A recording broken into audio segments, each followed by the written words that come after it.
हर हर महादेव दोस्तों। माता पार्वती ने भगवान शिव से पूछा, हे स्वामी, पूरे वर्ष में 12 महीने आते हैं, परंतु आपकी सबसे अधिक पूजा केवल सावन में ही क्यों की जाती है? क्या इस महीने में कोई ऐसा दिव्य रहस्य छिपा है जिसे मनुष्य नहीं जानता? भगवान शिव ने कहा, देवी, सावन केवल एक महीना नहीं बल्कि आत्म शुद्धि का अवसर है। इस समय मनुष्य यदि भक्ति, संयम और शुभ कर्म अपनाए तो वह अपने जीवन की दिशा बदल सकता है। इसीलिए इस मास का विशेष महत्व माना गया है। माता पार्वती ने कहा, हे नीलकंठ, क्या केवल सावन में व्रत रखने और जल चढ़ाने से आपकी कृपा प्राप्त हो जाती है या इसके पीछे कोई और भी गहरा रहस्य है? भगवान शिव ने कहा, देवी, जल चढ़ाना श्रद्धा का प्रतीक है, लेकिन केवल बाहरी पूजा पर्याप्त नहीं। सच्ची भक्ति तब होती है जब मनुष्य अपने व्यवहार, वाणी और कर्म को भी पवित्र बनाने का प्रयास करे। माता पार्वती ने कहा, यदि कोई मनुष्य पूरे सावन में केवल एक ही नियम निभा सके तो ऐसा कौन सा नियम है जो उसके जीवन में सबसे बड़ा परिवर्तन ला सकता है? भगवान शिव ने उत्तर दिया, यदि कोई श्रद्धा पूर्वक पूरे सावन में ब्रह्म मुहूर्त में जागकर अपने दिन की शुरुआत ईश्वर स्मरण और शुभ कर्मों से करे तो उसके भीतर अनुशासन और सकारात्मक परिवर्तन का मार्ग खुल सकता है। तब माता पार्वती ने कहा, हे त्रिलोचन, आपने 21 दिनों का ही संकल्प क्यों बताया? 7 दिन, 11 दिन या 30 दिनों का क्यों नहीं? तब भगवान शिव बोले, देवी, निरंतर अभ्यास मनुष्य की आदतों को बदलता है। 21 दिन का अनुशासन उसके मन को स्थिर करने और नई दिनचर्या अपनाने में सहायक माना जाता है। माता पार्वती ने कहा, हे महादेव, सावन के ब्रह्म मुहूर्त में ऐसा क्या होता है कि देवता भी इस समय की महिमा का गुणगान करते हैं? तब भगवान शिव मुस्कुरा कर बोले, देवी, यह समय मन को शांत करने, साधना करने और शुभ संकल्प लेने के लिए अत्यंत अनुकूल माना गया है। जो इसका सदुपयोग करता है वह अपने जीवन में आध्यात्मिक उन्नति का अनुभव कर सकता है।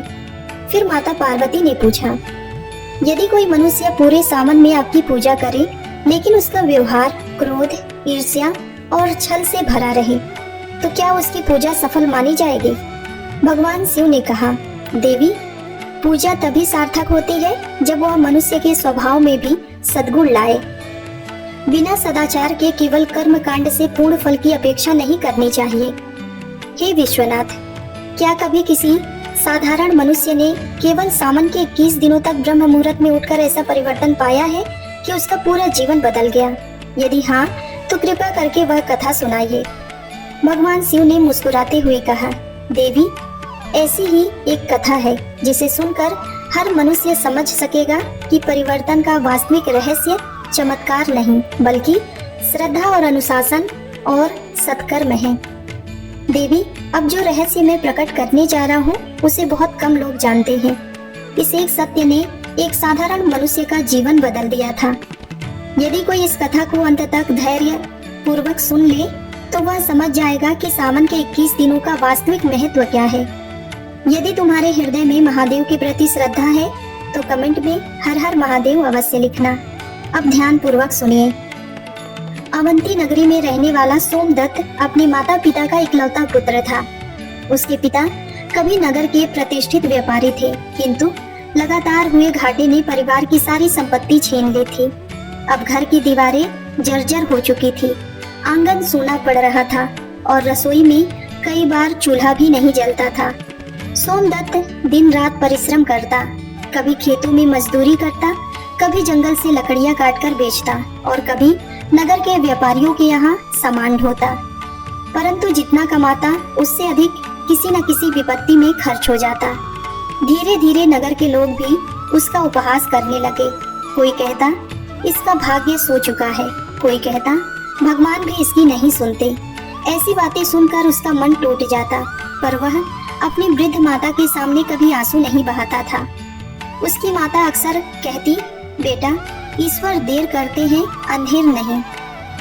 लेकिन सोमदत्त के मन में प्रश्न उठता, यदि भगवान सचमुच दयालु हैं तो मेरे जीवन में इतना दुख क्यों है? सावन का महीना प्रारंभ हो चुका था। पूरे नगर में शिव मंदिरों की घंटियां गूंज रही थी। लोग कांवड़ लेकर जलाभिषेक कर रहे थे। हर तरफ भक्ति का वातावरण था। लेकिन सोमदत्त का मन निराशा से भरा हुआ था। उसी समय उसकी भेंट नदी तट पर उस तेजस्वी ऋषि से हुई, जिन्होंने उसे 21 दिनों तक ब्रह्म मुहूर्त में उठकर 5 नियमों का पालन करने का संकल्प दिया। अगले ही दिन से उसने अपने जीवन का सबसे कठिन निर्णय लिया। पहली भोर में जब वर्षा और तेज हवाओं के बीच उसकी आंख खुली तो उसका मन बार बार कहने लगा, इतनी ठंड में कौन उठे, एक दिन के बाद से शुरू कर लेना। लेकिन उसने अपने भीतर उठ रही उस आवाज को दबा दिया, स्नान किया, स्वच्छ वस्त्र पहने और मंदिर की ओर चल पड़ा। रास्ते में उसके पैरों में कांटे चुभे, कीचड़ से उसके कपड़े गंदे हो गए, फिर भी वह नहीं रुका। मंदिर पहुंचकर उसने शिवलिंग पर जल चढ़ाया और पूरे मन से ओम नमः शिवाय का जप करने लगा। उस दिन पहली बार उसे ऐसा अनुभव हुआ मानो उसके भीतर वर्षों से जमा हुआ भय और बेचैनी धीरे धीरे शांत हो रही हो। मंदिर से बाहर निकला तो उसने देखा कि एक वृद्ध भिखारी कई दिनों से भूखा बैठा था। सोमदत्त के पास केवल 2 रोटियां थी जो उसकी माता ने उसके लिए बांध कर दी थी। कुछ क्षणों के लिए उसके मन में विचार आया कि यदि यह रोटियां दे दूंगा तो दिन भर भूखा रहना पड़ेगा। लेकिन अगले ही क्षण उसे ऋषि का चौथा नियम याद आया, प्रतिदिन किसी एक जीव की निस्वार्थ सेवा करना। उसने बिना किसी संकोच के अपनी दोनों रोटियां उस वृद्ध को दे दी। वृद्ध ने कांपते हाथों से भोजन ग्रहण किया और उसकी आंखों से आंसू बह निकले। उन्होंने सोमदत्त को आशीर्वाद देते हुए कहा, पुत्र, आज तुमने मुझे भोजन नहीं दिया, तुमने अपने भाग्य का द्वार खोला है। यह सुनकर सोमदत्त मुस्कुराया, लेकिन उसने इन शब्दों पर अधिक ध्यान नहीं दिया। वह पूरे दिन खाली पेट काम करता रहा। शाम तक उसका शरीर थक कर चूर हो चुका था। जब वह घर लौटा तो उसकी माता ने पूछा, बेटा, तुमने भोजन क्यों नहीं किया? सोमदत्त ने मुस्कुराकर बात टाल दी, क्योंकि वह अपनी सेवा का बखान नहीं करना चाहता था। रात को सोने से पहले उसने पूरे दिन का आत्मचिंतन किया। उसे लगा कि वर्षों बाद उसके मन में एक अनोखी शांति है। उसने भगवान शिव का स्मरण किया और अगले दिन भी यही नियम निभाने का संकल्प लिया। परंतु उसे यह नहीं पता था कि उसकी इस साधना पर केवल उसका आलस्य ही नहीं बल्कि कुछ ऐसे लोग भी नजर रखे हुए थे जिन्हें उनका बदला हुआ जीवन बिल्कुल पसंद नहीं आ रहा था। नगर का एक धनी साहूकार जिसने वर्षों से सोमदत्त के पिता का अपमान किया था, यह जान चुका था कि सोमदत्त प्रतिदिन ब्रह्म मुहूर्त में मंदिर जाता है। उसके मन में एक दुष्ट योजना जन्म लेने लगी। उसने अपने सेवकों से कहा, यदि यह युवक ऐसे ही लोगों का विश्वास जीतता रहा तो एक दिन नगर में इसका सम्मान बढ़ जाएगा। इससे पहले कि ऐसा हो, इसकी परीक्षा ऐसी लो कि यह अपने संकल्प से ही टूट जाए। उधर सोमदत्त इन सब बातों से अनजान था। वह तो केवल भगवान शिव पर विश्वास करके अपने 21 दिनों की साधना में आगे बढ़ रहा था। लेकिन सावन का तीसरा दिन उसके जीवन में ऐसा तूफान लेकर आने वाला था जिसकी उसने कभी कल्पना भी नहीं की थी। और उसी दिन यह तय होना था कि उसका विश्वास बड़ा है या उसके सामने खड़ी कठिनाइयां। सावन का तीसरा दिन था। रात भर मूसलाधार वर्षा हो रही थी। बिजली की गड़गड़ाहट से पूरा आकाश कांप रहा था। लेकिन ब्रह्म मुहूर्त होते ही सोमदत्त की आंख स्वयं खुल गई। उसने भगवान शिव का स्मरण किया और उठने ही वाला था कि अचानक बाहर से घोड़ों की तेज आवाज सुनाई दी। कुछ ही क्षणों में नगर का वही धनी साहूकार अपने सेवकों के साथ उसके घर के सामने आ पहुंचा। उसके चेहरे पर घमंड और क्रोध साफ दिखाई दे रहा था। उसने ऊंचे स्वर में कहा, सोमदत्त, तुम्हारे पिता ने वर्षों पहले मुझसे ठग लिया था। आज सूर्यास्त तक पूरा ठग चुका दो, नहीं तो मैं यह घर भी अपने अधिकार में ले लूंगा। यह सुनते ही उसकी वृद्ध माता की आंखों से आंसू बहने लगे। सोमदत्त शांत स्वर में बोला, सेठ जी, मुझे कुछ समय और दे दीजिए, मैं मेहनत करके आपका एक एक पैसा लौटा दूंगा। लेकिन साहूकार हंस पड़ा और बोला, भाग्यहीन मनुष्य कभी जड़ नहीं चुका सकता, तुम्हारा भगवान भी तुम्हारी सहायता नहीं करेगा। यह कहकर वहां से चला गया, पर जाते जाते अपने सेवकों को आदेश दे गया कि यदि सूर्यास्त तक धन ना मिले तो घर खाली करा दिया जाए। यह सुनकर पूरे परिवार में भय फैल गया। माता ने कांपते हुए कहा, बेटा, आज मंदिर मत जाओ। पहले धन की व्यवस्था करो, नहीं तो हम सड़क पर आ जाएंगे। सोमदत्त का मन डगमगा गया। एक ओर उसके 21 दिनों का संकल्प था, दूसरी ओर अपनी माता और घर की चिंता। उसी समय उसे ऋषि की बात याद आई। संकल्प की सबसे कठिन परीक्षा तब होती है जब परिस्थितियां तुम्हें उससे दूर करने का प्रयास करें। उसने अपनी माता के चरण स्पर्श किए और बोला, माँ, मैं पहले भगवान शिव के चरणों में जाकर प्रार्थना करूंगा, फिर पूरा दिन मेहनत करके धन की व्यवस्था करूंगा। यदि आज मैं अपने संकल्प से पीछे हट गया तो जीवन भर अपने आप पर विश्वास नहीं कर पाऊंगा। यह कहकर वह वर्षा के बीच मंदिर की ओर चल पड़ा। रास्ते में कई लोग उसे देखकर हंसने लगे। कोई बोला, घर छीनने वाला है और इसे पूजा की पड़ी है। कोई बोला, भूखा आदमी भगवान से नहीं, काम से पेट भरता है। सोमदत्त ने किसी की बात का उत्तर नहीं दिया। मंदिर पहुंचकर उसने शिवलिंग पर जल अर्पित किया और पूरे मन से प्रार्थना की, हे महादेव, मुझे धन नहीं चाहिए, केवल इतना साहस दीजिए कि मैं किसी भी कठिनाई में सत्य और धर्म का मार्ग ना छोड़ूं। जैसे ही उसने आंखें खोली, मंदिर के एक कोने में वही वृद्ध भिखारी बैठा दिखाई दिया जिसे उसने पहले दिन भोजन कराया था। वृद्ध मुस्कुराए और बोले, पुत्र, आज भी क्या तुम्हारे पास किसी भूखे के लिए कुछ है? सोमदत्त के पास उस समय केवल एक मुट्ठी चने थे। उन्हें उसकी माता ने उसके लिए रखे हुए थे।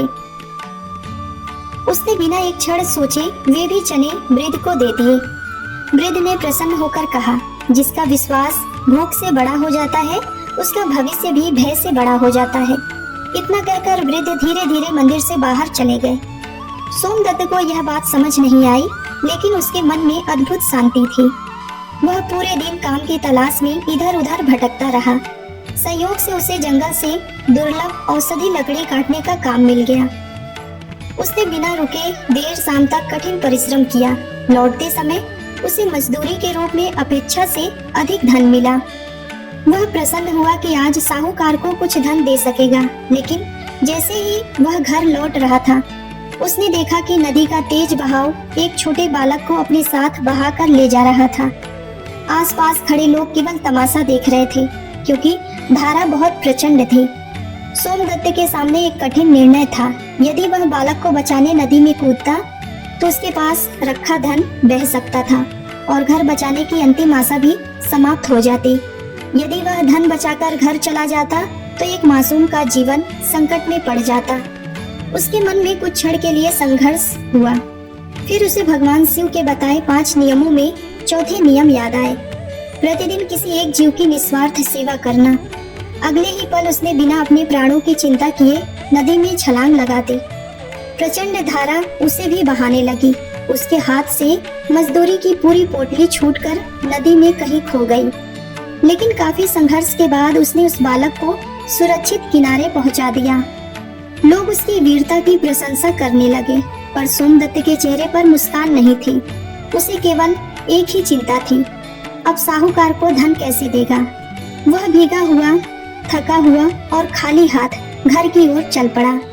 उसे यह बिल्कुल भी पता नहीं था कि जिस बालक का जीवन उसने बचाया है वह कोई साधारण बालक नहीं, बल्कि उसी राजा का इकलौता पुत्र था, जिसकी एक घोषणा अगले ही दिन पूरे नगर का भाग्य बदलने वाली थी।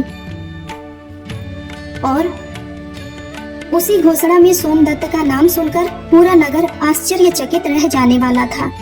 अगली सुबह जैसे ही सूर्योदय हुआ, पूरे अवंती नगर में नगाड़ों की आवाज गूंजने लगी। राजमहल के सैनिक गलियों में घूम घूम कर घोषणा कर रहे थे, जिस युवक ने कल नदी में कूदकर राजकुमार के प्राण बचाए हैं, वह तुरंत राजा के दरबार में उपस्थित हो। महाराज स्वयं उसका सम्मान करना चाहते हैं। यह समाचार सुनते ही नगर के लोग आश्चर्यचकित रह गए। जो लोग कल तक सोमदत्त का उपहास कर रहे थे, वही आज उसके घर के बाहर इकट्ठा होकर उसके बारे में बातें करने लगे। उधर धनी साहूकार के चेहरे का रंग उड़ चुका था। उसे समझ आ गया था कि यदि सोमदत्त को राजा का संरक्षण मिल गया तो उसकी वर्षों की दादागिरी समाप्त हो जाएगी। उसने तुरंत एक नई चाल चली। उसने अपने कुछ लालची सेवकों को सोने के सिक्के देकर आदेश दिया कि वे राजा के दरबार में पहुंचकर झूठी गवाही दें कि राजकुमार को नदी से बचाने वाला सोमदत्त नहीं बल्कि कोई और था। दूसरी ओर सोमदत्त को इन षड्यंत्रों का कोई ज्ञान नहीं था। वह हमेशा की तरह ब्रह्म मुहूर्त में उठा, स्नान किया, शिवलिंग पर जल अर्पित किया और शांत मन से ओम नमः शिवाय का जप करता रहा। उसकी प्रार्थना पहले ही जैसी थी। हे महादेव, मुझे सम्मान नहीं चाहिए, केवल इतना आशीर्वाद दीजिए कि मैं कभी सत्य का साथ ना छोड़ूं। मंदिर से निकलते समय उसकी भेंट फिर उसी तेजस्वी वृद्ध से हुई। वृद्ध मुस्कुराकर बोले, पुत्र, आज तुम्हारे सामने धन, सम्मान और सत्य तीनों एक साथ खड़े होंगे। याद रखना, जो मनुष्य सत्य का साथ छोड़ देता है उसके हाथ से अंततः धन और सम्मान दोनों चले जाते हैं। सोमदत्त ने विनम्रता से उनके चरण स्पर्श किए और राजमहल की ओर चल पड़े। विशाल सभा में राजा स्वयं सिंहासन पर बैठे थे और उनके पास सुरक्षित बैठा राजकुमार बार बार उसी युवक को ढूंढ रहा था जिसने उसे मृत्यु के मुख से निकाला था। जैसे ही सोमदत्त सभा में पहुंचा, राजकुमार दौड़कर उसके पास आया और सबके सामने बोला, पिताश्री, यही वह युवक है जिसने अपने प्राणों की परवाह किए बिना मुझे बचाया था। पूरा दरबार तालियों से और जयघोष से गूंज उठा। लेकिन तभी साहूकार के भेजे हुए लोग आए और बोले, महाराज, यह युवक झूठ बोल रहा है। नदी में कूदने वाला कोई दूसरा व्यक्ति था। यह केवल पुरस्कार पाने आया है। कुछ क्षणों के लिए सभा में सन्नाटा छा गया। राजा ने गंभीर स्वर में पूछा, सोमदत्त, यदि तुम सत्य कह रहे हो तो इसका कोई प्रमाण है? सोमदत्त ने शांत भाव से उत्तर दिया, महाराज, मेरे पास कोई प्रमाण नहीं है। यदि आपको लगता है कि मैंने असत्य कहा है तो मैं बिना किसी शिकायत के यहाँ से चला जाऊंगा। मैंने राजकुमार को पुरस्कार पाने के लिए नहीं, बल्कि एक प्राण बचाने के लिए बचाया था। उसके इन शब्दों ने पूरे दरबार को मौन कर दिया। तभी सभा के द्वार पर एक वृद्ध व्यक्ति प्रवेश करता दिखाई दिया। सभी ने आश्चर्य से देखा कि वह वही भिखारी था जिसे सोमदत्त ने पहले दिन अपनी रोटियां और दूसरे दिन अपने चने खिलाए थे। उसने राजा को प्रणाम करके कहा, महाराज, मैं उस घटना का प्रत्यक्षदर्शी हूँ। इस युवक ने पहले अपने धन की परवाह नहीं की, फिर अपने प्राणों की भी परवाह नहीं की। यदि यह नदी में ना कूदता तो राजकुमार जीवित ना होते। इसके बाद कई ग्रामीण भी आगे आए और उन्होंने भी वही बात दोहराई। अब साहूकार के सेवकों का झूठ सबके सामने उजागर हो चुका था। राजा ने क्रोधित होकर साहूकार को दरबार में बुलाया। भय से कांपते हुए साहूकार ने अपने अपराध स्वीकार कर लिए। उसने सिर झुकाकर कहा, महाराज, ईर्ष्या ने मेरी बुद्धि छीन ली थी। राजा ने उसे कठोर दंड दिया और आदेश दिया कि वह सोमदत्त के पिता का पूरा छल तत्काल समाप्त करे तथा वर्षों से जो अन्याय उसने किया है उसका भी प्रायश्चित करे। पूरा दरबार हर हर महादेव के जयघोष से गूंज उठा। इसके बाद राजा ने सोमदत्त को सम्मानित करते हुए स्वर्ण मुद्राएं, नए वस्त्र और राजकीय सेवा का प्रस्ताव दिया। लेकिन सोमदत्त ने विनम्रता से कहा, महाराज, यदि आप सचमुच मुझे पुरस्कार देना चाहते हैं तो मेरे नगर के निर्धन लोगों के लिए अन्न और जल की व्यवस्था करवा दीजिए। यही मेरे लिए सबसे बड़ा सम्मान होगा। राजा उसकी विनम्रता से अत्यंत प्रभावित हुए और तुरंत पूरे नगर में अन्न वितरण का आदेश दिया। उस दिन अवंती के लोगों ने पहली बार समझा कि सच्चा महान व्यक्ति वही होता है जो सम्मान मिलने पर भी अहंकार से दूर रहे। किंतु कहानी अभी समाप्त नहीं हुई। उसी रात जब सोमदत्त अपने घर लौटा तब भगवान शिव का स्मरण करके विश्राम करने लगा। तभी आधी रात को उसके द्वार पर किसी ने 3 बार दस्तक दी। सोमदत्त ने जैसे ही अपने घर का द्वार खोला, सामने वही तेजस्वी खड़े थे, परंतु इस बार उनके मुखमंडल से निकलने वाला प्रकाश साधारण नहीं था। पूरा आंगन एक अलौकिक आभा से भर गया। सोमदत्त तुरंत उनके चरणों में गिर पड़ा और बोला, गुरुदेव, आप कौन हैं? ऐसा तेज मैंने आज तक किसी मनुष्य में नहीं देखा। तेजस्वी मुस्कुराए और बोले, पुत्र, मनुष्य को उसके कर्मों की परीक्षा देने के लिए कभी कभी ईश्वर साधारण रूप धारण करके आते हैं। जिस वृद्ध भूखे को तुमने अपनी रोटियां दी, जिस भिखारी को तुमने अपने चने खिलाए और जिसने दरबार में तुम्हारे पक्ष में सत्य कहा, वह कोई और नहीं, मैं ही था। मैं तुम्हारे हृदय की परीक्षा ले रहा था। यह सुनते ही सोमदत्त की आंखों से आंसू बहने लगे। उसने कांपते स्वर में कहा, गुरुदेव, मैंने तो केवल अपना कर्तव्य निभाया था। तेजस्वी बोले, यदि तुम्हारी सबसे बड़ी शक्ति है, तुमने कभी सेवा के बदले फल नहीं मांगा, कभी भक्ति के बदले धन नहीं मांगा और कभी कठिन परिस्थितियों को अपने विश्वास से बड़ा नहीं माना। यही कारण है कि भगवान शिव की कृपा तुम्हारे ऊपर बनी हुई है। इतना कहकर ऋषि ने अपना दाहिना हाथ सोमदत्त के सिर पर रखा। उसी क्षण उसे ऐसा अनुभव हुआ मानो उसके भीतर का सारा भय, निराशा और अज्ञान समाप्त हो गया हो।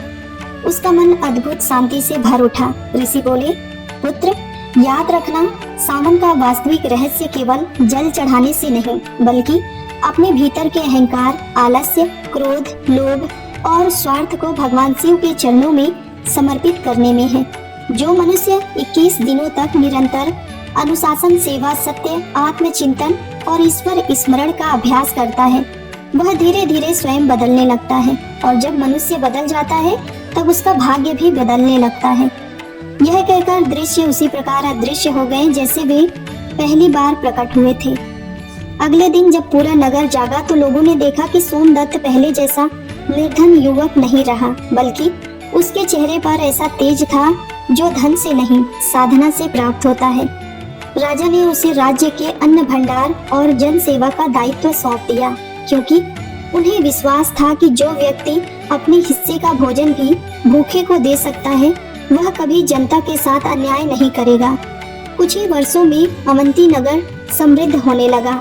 निर्धनों के लिए अन्न भंडार खुल गए, यात्रियों के लिए धर्मशालाएं बनवाई गई, कुएं खुदवाए गए और हर सावन में हजारों लोगों के लिए निःशुल्क भोजन और जल की व्यवस्था होने लगी। वही साहूकार जिसने कभी सोमदत्त का अपमान किया था, एक दिन लज्जित होकर उसके चरणों में आया और बोला, मुझे क्षमा कर दो, मैंने धन के अहंकार में अंधा होकर तुम्हारे साथ अन्याय किया। सोमदत्त ने उसे तुरंत उठाकर गले लगा लिया और कहा, जिस दिन मनुष्य अपनी भूल स्वीकार कर लेता है, उसी दिन उसका नया जीवन शुरू हो जाता है। यह सुनकर साहूकार की आंखों से भी पश्चाताप के आंसू बहने लगे। वर्षों बाद जब सावन का महीना फिर आया तो पूरा नगर ब्रह्म मुहूर्त में उठकर भगवान शिव की आराधना करने लगा। लोग कहते थे कि इस नगर का परिवर्तन किसी चमत्कार से नहीं, बल्कि एक युवक के अटूट विश्वास और उसके सत्कर्मों से हुआ था। कथा समाप्त करते हुए भगवान शिव ने माता पार्वती की ओर प्रेम पूर्वक देखा और बोले, देवी, संसार में अनेक लोग सावन में मेरी पूजा करते हैं, जल चढ़ाते हैं और व्रत रखते हैं, परंतु जो मनुष्य इन सबके साथ अपने जीवन में अनुशासन, सेवा, सत्य, करुणा और ईश्वर पर अटूट विश्वास भी जोड़ देता है, उसके लिए सावन वास्तव में जीवन परिवर्तन का पर्व बन जाता है। याद रखो, मैं केवल मंदिरों में चढ़ाए गए जल से प्रसन्न नहीं होता, बल्कि उस हृदय से प्रसन्न होता हूँ जो किसी दुखी के आंसू पोंछे, किसी भूखे को भोजन दे, किसी निराश व्यक्ति को आशा दे और हर परिस्थिति में धर्म का मार्ग ना छोड़े। ऐसा मनुष्य चाहे निर्धन हो या साधारण, वह मुझे उतना ही प्रिय है जितना सबसे बड़ा तपस्वी। यह सुनकर माता पार्वती ने श्रद्धा पूर्वक भगवान शिव के चरणों में प्रणाम किया और बोली, महादेव, अब मैं समझ गई, भाग्य बदलने का सबसे बड़ा रहस्य चमत्कार की प्रतीक्षा करना नहीं, बल्कि स्वयं को बदलने का साहस करना है। भगवान शिव ने मुस्कुराते हुए समस्त संसार को आशीर्वाद दिया और कहा, जो भी मनुष्य सावन में श्रद्धा, सेवा, सत्य और सदाचार के साथ मेरा स्मरण करेगा, उसके जीवन में मैं सद्बुद्धि, धैर्य और शुभ मार्ग का प्रकाश अवश्य करूंगा। तो दोस्तों, उम्मीद करती हूँ आप सबको यह छोटी सी जानकारी जरूर पसंद आई होगी।